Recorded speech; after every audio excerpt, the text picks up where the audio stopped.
হৃদমায়ার প্রেমগাথা season ২ পর্ব সংখ্যা ১১। লেখনীতে রিক্তা ইসলাম মায়া। গল্প পাঠে আমি অরোরা ইসলাম। হৃদ মায়াকে নিয়ে সিঙ্গাপুর শহরে পৌঁছায় ভোরের দিকে। সিঙ্গাপুরের জনপ্রিয় হোটেল মেরিনা বে স্যান্ড্রেস হোটেলে ১০৬ নম্বর কক্ষে ওঠে দুজন। ভোরে হৃদ গোসল করে মায়াকে নিয়ে হালকা পাতলা নাস্তা করে। সারা রাত জার্নি করায় হৃদ ঠিক করলো ঘন্টা তিনে ঘুমাবে দুজন। সেই অনুযায়ী হৃদ মায়াকে সঙ্গে নিয়েই শুয়েছিল ঘুমাতে। কিন্তু অতি এক্সাইটমেন্ট মায়া ঘুমাতে পারেনি। হৃদের ব্ল্যাঙ্কেটের নিচে ছটফট করে উঠল, হৃদের ঘুমের ব্যাঘাত ঘটাচ্ছে। বিষয়টা মায়া লক্ষ্য করে চুপিসারে বিছানা থেকে উঠে যায়। রুম জুড়ে ঘুরঘুর করে বেশ কিছুক্ষণ। জীবনে দ্বিতীয়বার মায়া দেশ ছেড়ে বিদেশের মাটিতে পা রেখেছে। সেই আনন্দে মায়ের চোখে ঘুম নেই। মায়ের রুম ছেড়ে বারান্দায় পা রাখতে মুক্ত হাওয়া এসে মায়ের শরীর ছুঁয়ে যায়। উষ্ণ নরম হাওয়া, হালকা শিশিরে ঠান্ডা। মায়ের গায়ে ওড়না নেই। ঘুমানোর সময় মায়া ওড়না সঙ্গে নিয়ে শয় না। বিছানার পাশে ওড়না রেখে তখন শুয়েছিল, সেটা এখন সেখানেই আছে। সঙ্গে নিয়ে আসতে ভুলে গেছে মায়া। মায়ের ভেজা চুলগুলো সব পিঠে ছাড়া। হৃদের পরপরই মায়া গোসল করে নিয়েছে। দুপুরে দুজন শপিংয়ে বের হবে, সেজন্য হোটেলে উঠে আগে গোসল সেরে নিয়েছে দুজন। মায়া অবাক চোখে হোটেলের আশেপাশের সৌন্দর্য উপভোগ করছে। সিঙ্গাপুরের ছোট্ট শহরটি খুব পরিষ্কার পরিচ্ছন্ন। এতটা পরিষ্কার পরিচ্ছন্ন হয়তো বাংলাদেশের সাধারণ মানুষের ঘরবাড়িও থাকে না। সবকিছু কেমন ডিসিপ্লিন আর নিয়মে চলে এইখানকার। রাস্তায় ধুলোবালি নেই, কোথাও কোনো ময়লা আবর্জনা নেই। সবকিছু কেমন সাজানো গুছানো আর পরিপাটি। মায়া অবাক চোখে সবকিছু দেখছে। হৃদ বালিশে উপর হয়ে ঘুমিয়েছিল। হঠাৎ হৃদের ডান পাশটা খালি অনুভব হতেই হৃদের ঘুম ছুটে যায়। ঘুমন্ত চোখে বালিশ থেকে মাথা তুলে মায়ের সন্ধান করে। মায়াকে আশেপাশে কোথাও দেখতে না পেয়ে হৃদ বিরক্তি নিয়ে কপাল কুঁচকে ঘাড় ঘুরিয়ে বামে তাকিয়ে বারান্দার দরজা খোলা পেয়ে বুঝে নিল মায়া বারান্দায় আছে।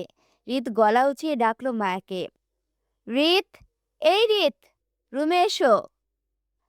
হৃদের মেজাজি ডাক মায়া শুনতে পেয়ে দৌড়ে ঘরে আসে। হৃদের ঘুম অল্প সময়ে ভেঙে যেতে দেখে মায়া তৎপর হয়ে এগিয়ে এসে বলল, কি হয়েছে?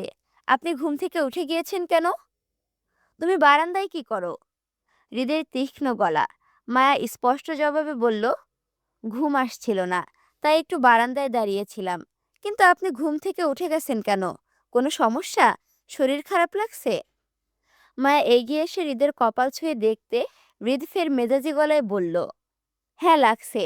বউ পাশে না থাকলে অকারণে শরীর খারাপ হয়ে যায় আমার। তুমি পাশে শুয়ে থাকো, ঘুমাবো আমি। এসো। মায়া নাছোড়বান্দা হয়ে বলল, আমার ঘুম আসছে না, আমি শোবো না। আপনি ঘুমান, আমি তো রুমেই আছি। মায়া না করায় হৃদের বিরক্তি বাড়ে। এই বেয়াদব মহিলা কখনোই তার প্রয়োজন বুঝবে না। এই মহিলাকে উত্তর বললে দক্ষিণ বোঝে, পূর্ব বললে পশ্চিম বোঝে। হৃদ বিরক্তি নিয়ে উঠে বসে একটানে গায়ে সাদা টি শার্টটি খুলে ফ্লোরে ফেলে পুনরায় বালিশে মুখ গুজে শুতে শুতে বলল, ঠিক আছে, ঘুমানোর দরকার নেই। আমার পিঠ ব্যথা করছে, মালিশ করে দাও। এসো।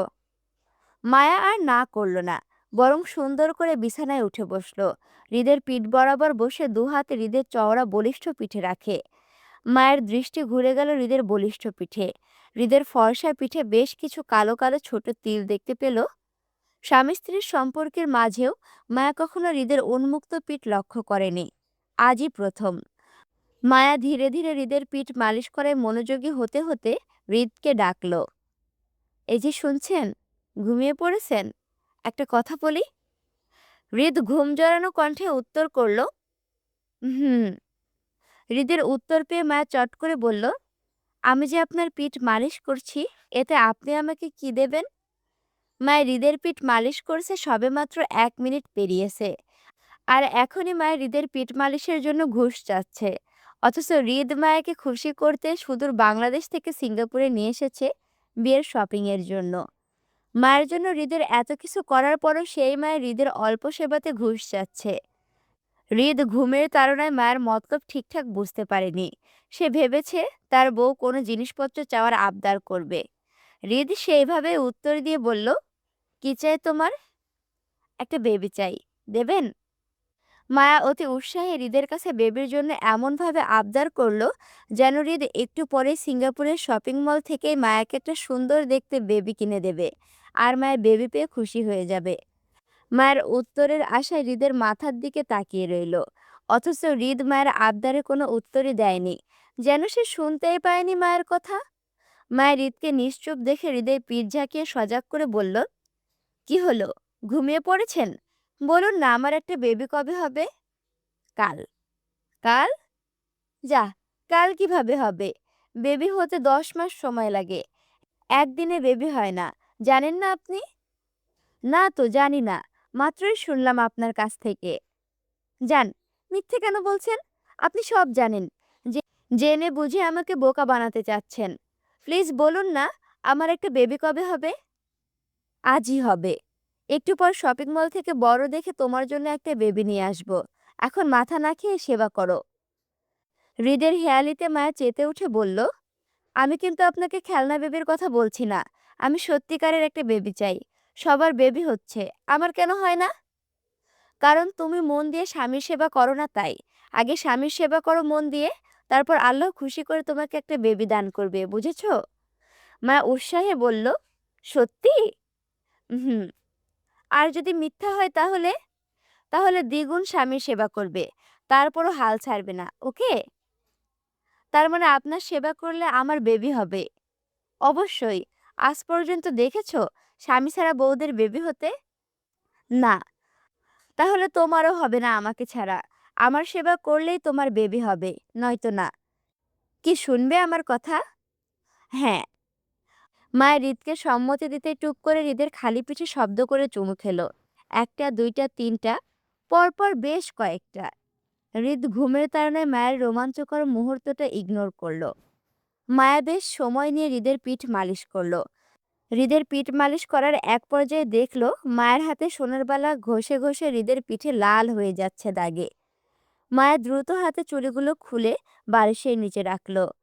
হৃদের পিঠে আলতো করে মালিশ করে দাগ হয়ে যাওয়া স্থানে ঠোঁটের পরশ দিয়ে হৃদের পিঠে নিজের মাথা ও বুক ঠেকিয়ে হৃদকে জড়িয়ে মায়ের হৃদের উপর শুতে শুতে বলল, আমি সেই ভাগ্যবতীদের একজন, যাদের আপনার মতো করে একজন অসম্ভব ভালোবাসার স্বামী আছে নেতা সাহেব। ভাগ্য সবাইকে ভাগ্যবতী করে না, আর না সবাই আমার মতো করে এত ভালোবাসার স্বামী পাই। এক জনমে ভালো থাকার জন্য খুব বেশি কিছু প্রয়োজন হয় না নেতা সাহেব, শুধু একটা সঠিক মানুষ পাশে থাকলেই হয়।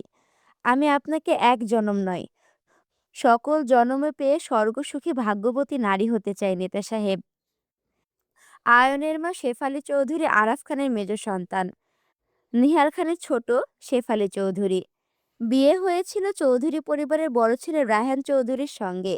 দুজনের পারিবারিকভাবে বিয়ে হয়।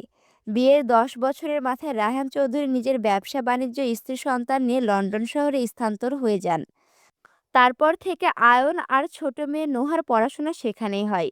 নোহা আয়নের 12 বছরের ছোট। আয়নের পর শেফালি চৌধুরীর সন্তান হচ্ছিল না অনেক বছর যাবৎ। অনেক চিকিৎসা আর আল্লাহর কাছে কান্নাকাটি করে অনেক দোয়া করার পর আয়নের ছোট বোন নোহা হয়েছিল। নোহার বয়স সবে 18, একটু চঞ্চল প্রকৃতির, সবার ছোট আর আদরের হওয়ায় আহ্লাদী সে। ভাবি হিসেবে জুয়ের সঙ্গে নোহার বেশ ভাব। মায়ের সঙ্গেও লন্ডনে বেশ ভাব হয়েছিল, কিন্তু মায়া দেশে না থাকায় নোহার সঙ্গে এখনো মায়ের দেখা হয়নি। হৃদ, মায়া, আয়ন, জুই সবার একত্রে মেজবানের অনুষ্ঠান আগামী শুক্রবারে হওয়ায় সকলের মাঝে শপিংয়ের ব্যস্ততা। দুপুর থেকে রাত 12টা পেরিয়েছে, তখনও খানবাড়ির সকলে শপিংয়ে ব্যস্ত। নিহাল খান আর রাদিফ বাদে খানবাড়ির ছোট বড় সকলেই সুফিয়া খানের সঙ্গে শপিং মলে উপস্থিত। আয়ন ও আরাফ খানও বাদ যায়নি এতে। সকলের ভিড়ে আয়ন বেশ কয়েকবার জুইকে ডেকেছে, বারবার কথা বলার চেষ্টা করেছে, কিন্তু বরাবরই জুই আয়নকে ইগনোর করেছে। আয়ন বেশ কিছুক্ষণ জুইকে পর্যবেক্ষণ করে গিয়ে বসলো আরাফ খানের সঙ্গে। শপিং শেষে খানবাড়িতে পৌঁছাতে রাত প্রায় 12টা বাজে। দিনভর শপিং শেষে সকলেই ক্লান্তিতে যার যার ঘরে গেল ফ্রেশ হতে। আয়ন ঘরে ঢুকে জুইকে কোথাও দেখতে পেল না। বিরক্তিতে আয়নের কপাল কুঁচকে যায়। জুই অকারণে কেন আয়নকে ইগনোর করছে তাও বুঝতে পারছে না। আয়ন যে জুইয়ের সঙ্গে 2 মিনিট কথা বলবে সেই সুযোগটাও জুই আয়নকে দিচ্ছে না। আয়ন রাগে ও বিরক্তিতে ওয়াশরুমে গেল ফ্রেশ হতে। জুই নোহার রুমে ফ্রেশ হবে, কিন্তু কাপড় আয়নের রুমে হওয়ায় সে আয়নের ঘরে আসে কাপড় নিতে। আলমারি খুলে নিজের জন্য কাপড় নেওয়ার সময় হঠাৎ ওয়াশরুম থেকে বের হয় আয়ন। জুইকে ঘরে দেখে আয়ন তীক্ষ্ণ গলায় প্রশ্ন করে তৎক্ষণাৎ, এতক্ষণ কোথায় ছিলেন আপনি জুই? জুই উত্তর করল না। আয়নকে দেখেও না দেখার ভান করে নিজের কাপড় নিয়ে ঘর থেকে বেরোতে চাইলে দ্রুত পথ আটকায় আয়ন। জুইয়ের হাত নিজের দিকে টেনে নিয়ে রাগে বলল, কি সমস্যা আপনার জুই? দুপুর থেকে দেখছি আপনি আমাকে ইগনোর করছেন। ডাকছি উত্তর দিচ্ছেন না, কথা বলছেন না। কি হয়েছে আপনার? এমন করছেন কেন? জুই জোর করে আয়নের থেকে নিজের হাতটা ছাড়িয়ে নিতে চেয়ে বলল, কিছু হয়নি আমার, ছাড়ুন আমাকে। নোহা অপেক্ষা করছে আমার জন্য, আজ নোহার সাথে ঘুমাবো আমি। আয়ন বিদ্রূপ করে বলল, কেন আপনি নোহার সাথে ঘুমাবেন? নোহা আপনাকে বিয়ে করেছে নাকি আমি করেছি? বিয়ে করলেই কি আপনার সাথে ঘুমাতে হবে? আমি ঘুমাবো না আপনার সাথে, ছাড়ুন বলছি। কেন? আমাকে বিয়ে করার আগে আপনি জানতেন না স্বামীর সঙ্গে ঘুমাতে হয়?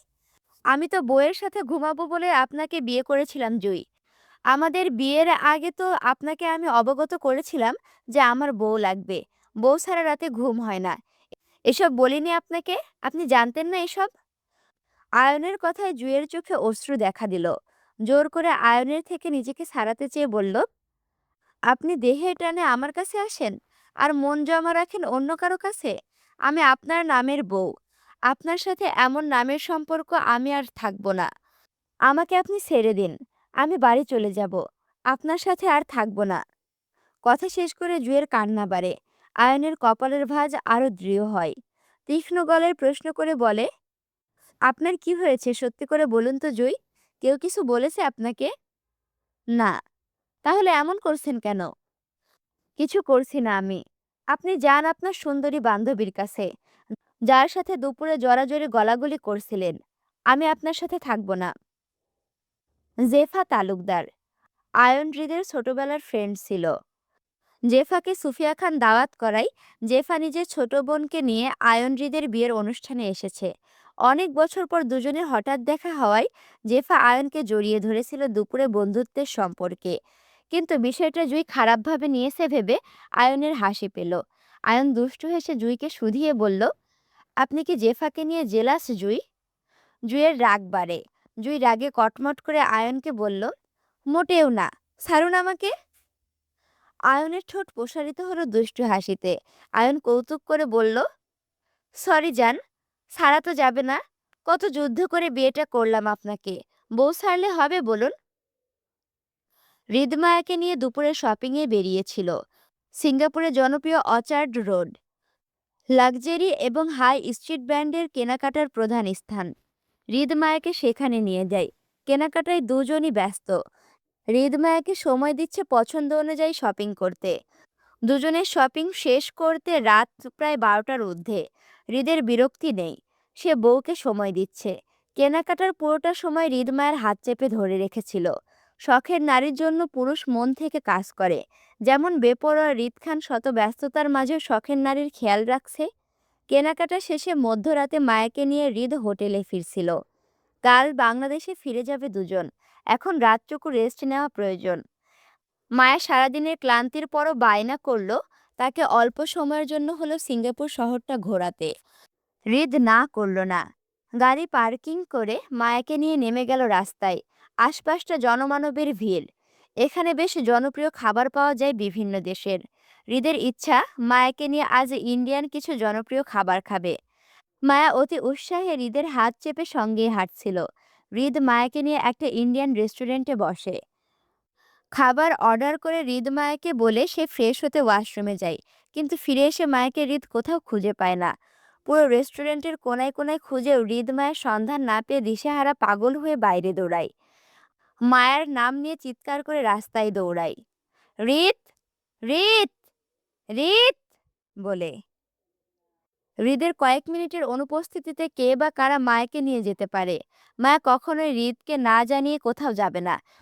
বরং শত সমস্যা হলেও হৃদের বসিয়ে রেখে যাওয়া স্থানে মায়া বসে থেকে হৃদের ফেরার অপেক্ষা করবে। এই মুহূর্তে মায়া নেই, তার মানে কেউ না কেউ মায়াকে হৃদের অনুপস্থিতিতে ধরে নিয়ে গেছে। কিন্তু কারা? কাদের এত সাহস হতে পারে যে হৃদ খানের বউয়ের দিকে হাত বাড়াতে পারে, তাও সিঙ্গাপুরে এসে? দিশেহারা হৃদ হোটেল থেকে কোনো গার্ড কিংবা ড্রাইভার নিয়ে আসেনি। সে মায়াকে নিয়ে হোটেলের গাড়ি ড্রাইভ করে একাই বেরিয়েছিল। মধ্যরাতে হঠাৎ হারিয়ে যাওয়ায় হৃদের উত্তেজনা ছিল দেখার মতো। দিশেহারা হৃদ মায়ের নাম নিয়ে পাগলের মতো দৌড়াচ্ছিল এদিক থেকে ওদিক। মায়ের খোঁজে বেশ কিছুক্ষণ পর রাস্তার অদূরে মানুষের ভিড় দেখা গেল।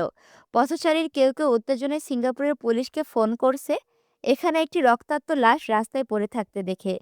হৃদ ভিড় ঠেলে ভেতরে যাওয়ার সাহস পেল না। মাত্র কয়েক মিনিটে কেউ মায়াকে মেরে ফেলে যাবে না নিশ্চয়ই।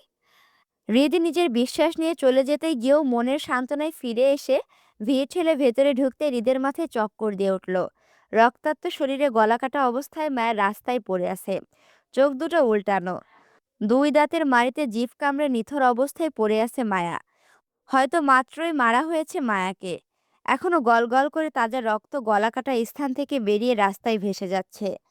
মায়ের সেই ঘোলাটে চোখের দিকে হৃদ নিজের দৃষ্টি স্থির করতে না পেরে ধপ করে বসে পড়ে যায় রাস্তায়। আসসালামু আলাইকুম। কেমন আছো তোমরা সবাই? এই কৌতূহল রেখেই ১১ নম্বর পর্ব এখানে শেষ হয়েছে। এখন পর্ব শেষে আমাদের জন্য, তোমার আমার সকলের জন্য লেখিকা একটা ছোট্ট মেসেজ দিয়েছে। মেসেজটা আমি তোমাদেরকে পড়ে শোনাই। আমাকে কেউ খারাপভাবে নেবেন না প্লিজ। নতুন ব্যবসা দিয়েছি। রাত দিন মিলিয়ে মাত্র ৪ ঘন্টা সময় পাই ঘুমানোর। ঘুমের অভাবে সারাক্ষণ মাথা ব্যথা করে। গল্পের এই পার্টটা আজকে নিয়ে ৪ দিন ধরে লিখছি, একটু একটু করে। নতুন ব্যবসা, তারপর আবার ঈদের সিজন, সেই জন্য ব্যস্ততা বেশি। সবটা গুছিয়ে নিতে সময় লাগছে। সেই জন্য কথা দিয়েও কথা রাখতে পারি না কাজের চাপে। তারপরও আমি চেষ্টা করব যতটা পারি দ্রুত পরবর্তী পার্ট দেওয়ার জন্য। সবাইকে ধন্যবাদ। আশা করি তোমরা বুঝতে পারছো আমাদের রিক্তা আপুর কথাটা। যাই হোক, ভিডিওতে যদি এখনো লাইক কমেন্ট শেয়ার না করে থাকো অবশ্যই লাইক কমেন্ট শেয়ার করো। আর ৩০কে সাবস্ক্রাইব পূর্ণ হতে আর মাত্র কিছু সংখ্যা বাকি আছে। এখনো যদি আমার চ্যানেলটি সাবস্ক্রাইব করে না থাকো অবশ্যই সাবস্ক্রাইব করো। দেখা হচ্ছে পরবর্তী ভিডিওতে। আমি তোমাদের সাথে আছি, তোমাদের অপ্রিয় পাঠিকা অরহুরা ইসলাম। আল্লাহ হাফেজ।